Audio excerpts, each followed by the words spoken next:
Hi, Algebra 2 students. We're going to start section 3.5. It's going to be a three-part video. The first part is about the square root property. The next part is about completing the square, and the last part is about vertex form. So we're just going to start with the square root property today and talk about that and just practice some problems with that. So we're on page 191 in your book if you want to follow along. So the thing with the square root property is that you have to start out with a perfect square trinomial. So let's go ahead and look at our first example. We have x squared plus 6x plus 9 is equal to 25. Now, as you're getting better and better at factoring, we're just going to look at skipping, right to the factored form. So basically what we want here is we want the factors of 9 that add to 6. So the factors of 9 are 1 and 9 and 3 and 3. So if we take 3 plus 3, we get the 6, which is what we want. So it comes out to be x plus 3 times x plus 3, and that's equal to 25. Well, what do you notice about those? Well, these are the same, so I can rewrite it as x plus 3 quantity squared.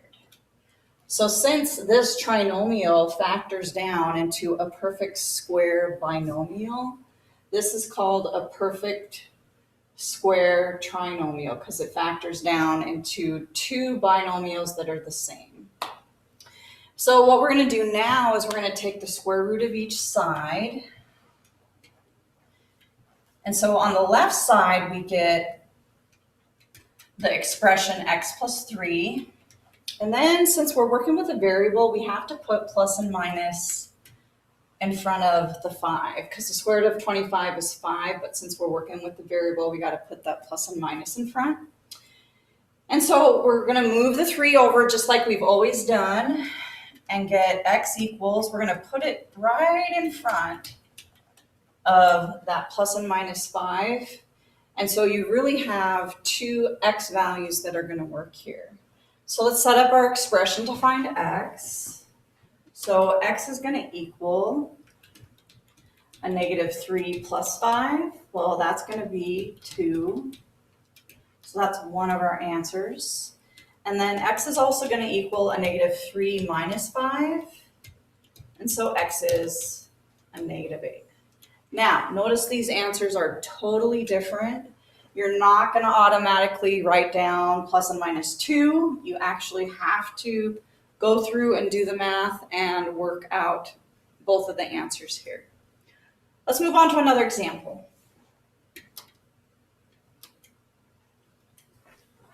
Number 2. So here's our second one, x squared minus 12x plus 36 is equal to 25. So basically we want the factors of 36 that add to a negative 12. So that's going to be a negative 6 and a negative 6. If we add those, we get a negative 12. So notice that both of your factors here are going to have a subtraction sign because a negative times a negative is a positive. And a negative plus a negative is a negative number, which is what we want. So it's going to be x minus 6 quantity squared is equal to 25. And then it's just like the other problem. We're going to square root each side. And so this comes out to be x minus 6 equals plus and minus 5. We're going to move the 6 over, and we get 6 plus or minus 5. So our answers are going to be 11 and 1. And like I said, both of those will work if we plug them into the original problem.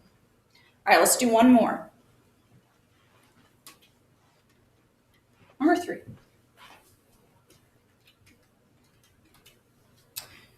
We have x squared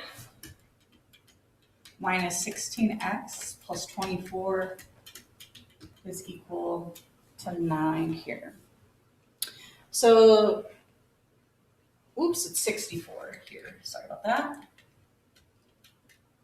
So we want the factors of 64 that add to a negative 16. Well, the square root of 64 is 8. So it's going to be x minus 8 quantity squared, and that's equal to 9. So one of the ways we find this factor is by taking the square root of c, and that gives us this term here, and then you put plus or minus in front of it just depending on what you're given. So this is basically just x minus because we have a negative 16, and the square root of 64 is going to be 8. So that comes into play later on too in the second lesson that is in this section. So we're going to just take the square root of each side. So we get x minus 8 equals plus or minus 3. X equals 8 plus or minus 3. So x is going to equal 11 and 5. And those are our answers. We're going to do the second section tomorrow. It's a little bit more complicated than this section. And then, like I said, we'll move on to vertex form. See you next time.